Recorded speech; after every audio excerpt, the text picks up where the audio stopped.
Muş kichik buvakları var analarımız daim bana uçur yazıp muş balam fakat tayat kılmadı doktor qanday qilsam ta'tirib olishi deydi.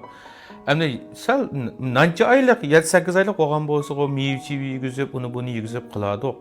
Endi bir 70-80 kun bo'lgan 100 kunlik olgan buvaklarni qanday qilamiz degan chaqda men sizlarga bir oila shaklotga yalik reseptini deb beraya. Bu 80 xalcha yoki tiplarning oldiga borsanglar Ravanda bir dori bor. Ravan emas ha. Revende. Muşunu Reven'den 10 koyla kalsanlı bir halde bito. Reven'den aş undek sokuzap açıyıpdan aldığından. Undek sokuzap ekilip bunu. Bir koşuk elip balının kindikiga kuyup da dağıda. Boş halette tanıp koyanlar. Muşu işçi ketip kalkan ballarınıki tertirab alışıdı. İkinciden yeni tiyiplarının yanına basanlar arpa bediyen bilen terencibinden elip bunu mu çalı sokturap aşu bir çimdim elep kaynağı su bak kadar taşısanlar şu zaman təmi çıxatı.